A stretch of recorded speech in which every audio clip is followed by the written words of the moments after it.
Jerseys are more than just uniforms. They represent the heart of the team, its identity, and sometimes its biggest missteps.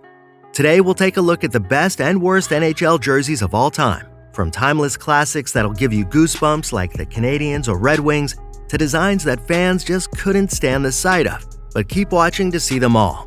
Let's start with the crown jewel of hockey fashion, the Montreal Canadiens classic red jersey.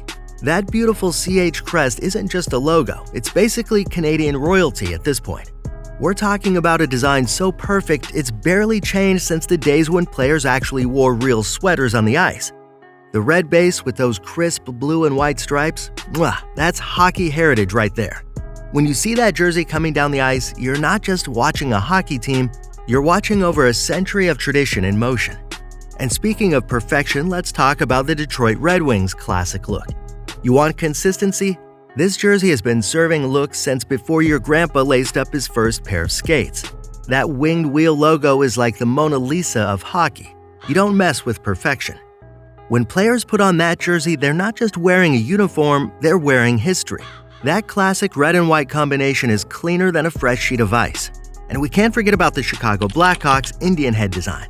Now, I know it sparked some conversations over the years, but purely from a design standpoint, that logo is a masterpiece of detail and color. When players skate onto the ice wearing that jersey, they look like warriors heading into battle.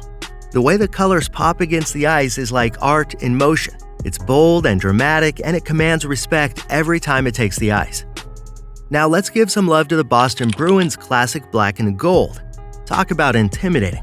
When you see that spoked bee coming at you, you know you're in for a rough night. It's like they took the meanest bear in the woods and dressed it up in the colors of nobility. The Bruins have played around with their logo over the years, remember that Pooh Bear third jersey? But their classic design is pure hockey perfection. And how about the Toronto Maple Leafs? That blue and white combination is as Canadian as maple syrup on snow. The Leaf logo might look simple, but that's the beauty of it. It's clean, it's classic, and is instantly recognizable. When players like Sittler, Gilmore, and Matthews have pulled that sweater over their heads, they're not just representing a team, they're representing a nation's passion for the game. And last but not least in our icon parade, the New York Rangers classic blue jersey with a diagonal Rangers text. Sometimes the simplest designs are the best, and this one proves it. When you're playing in the world's most famous arena, you don't need fancy designs or crazy patterns. You just need something that screams New York as loud as a Manhattan taxi horn. And boy, does this jersey deliver. Now buckle up because we're about to dive into what might be the most, let's say, interesting chapter in hockey fashion history, the infamous Islanders Fisherman jersey of 1995.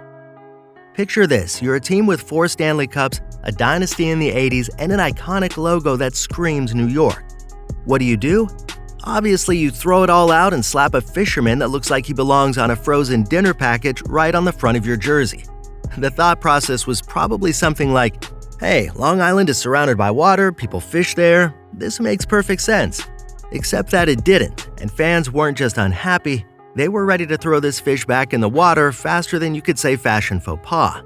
The team even tried to sweeten the deal with wavy nameplates on the back, but that just made it look like the letters were seasick. Now let me paint you a picture of just how bad it got. Rangers fans, yes, Rangers fans actually felt sorry for the Islanders. When your biggest rivals are pitying you, you know you've made a terrible mistake. The backlash was so intense that the team started planning their retreat back to the original logo before the ink was even dry on the new jerseys. But here's where it gets weird. Like that one awkward high school photo that somehow becomes cool years later, the Fisherman jersey made a comeback. That's right, the very same jersey that had fans covering their eyes in '95 is now a hot commodity. People are actually fighting over these things on eBay. It's like the ugly Christmas sweater of hockey, so bad that it's good. What's interesting is that when the Islanders brought it back for their reverse retro series, the fans went absolutely bonkers.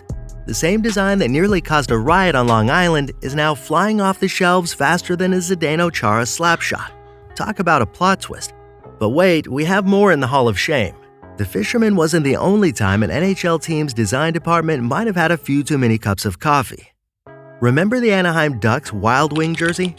You know, the one where their mascot is literally breaking through the ice like some sort of hockey-playing Kool-Aid man? Yeah, that happened. And while we can blame Disney for a lot of things, this one was special. It was like someone took a Saturday morning cartoon and turned it into a uniform. Then there's the Vancouver Canucks Flying V jersey. Someone looked at a perfectly good hockey uniform and said, "You know what this needs? To look like a geometry textbook threw up on it." The result was a jersey that made players look like human yield signs skating around the ice. The worst part? They didn't just stop at the front. They put the V design everywhere. It was like the designer was getting paid by the chevron. And we can't forget about the Dallas Stars Mooterist jersey.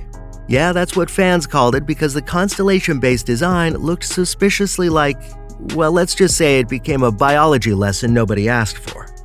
It's probably the only time in sports history where a team's jersey needed a parental advisory warning.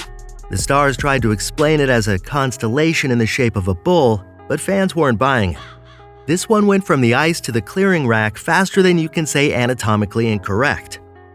Last but certainly not least in our fashion faux pas parade, we've got the Florida Panthers Jungle Cat logo from the 90s. Now, the Panthers were trying to create something fierce and intimidating, and on paper, a snarling panther with razor-sharp claws sounds pretty cool, right? But they somehow ended up with what looks like a cat that just got its tail stepped on. The design was so busy it made your eyes cross. Between the claws, the fangs, and all the little details, it was like they were trying to fit the entire Everglades onto a jersey. Some fans loved the aggressive look, but others thought it looked more like a mascot for an energy drink than a hockey team. Here's something interesting about hockey jerseys. Even the worst ones somehow become cool again. It's like fashion karma or something. The NHL's Reverse Retro series proved that everything old can be new again, and fans are eating it up like free hot dogs at a game. When Adidas launched this program, it was like they opened up a time capsule and sprinkled it with modern magic. Suddenly, designs that were once considered fashion crimes were flying off the shelves faster than Connor McDavid on a breakaway. And it's not just about nostalgia. These retro designs are becoming legitimate fashion statements. You've got celebrities rocking vintage jerseys courtside at NBA games, rappers wearing them in music videos, and collectors treating them like they're made of solid gold.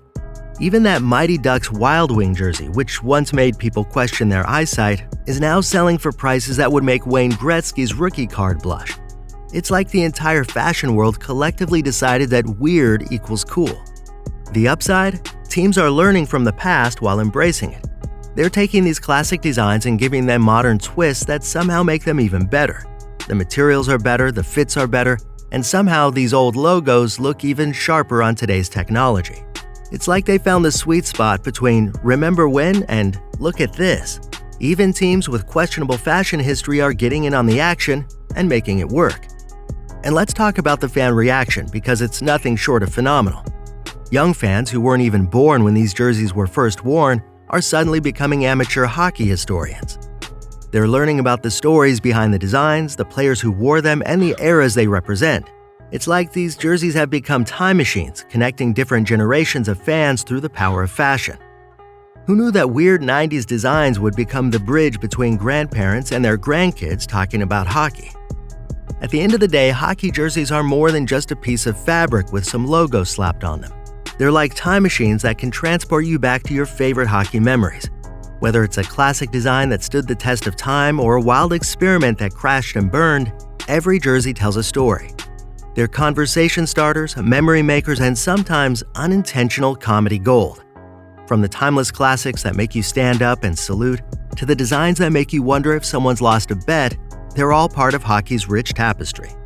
So what do you think? Which jerseys did we nail and which ones did we miss? Drop your thoughts in the comments below, and don't forget to hit that subscribe button and turn on that notification bell so you don't miss another video. And if you want more hockey history, check out our Lost History video and our video on the evolution of fighting in hockey. Just click right here to keep watching, and I'll see you in the next one.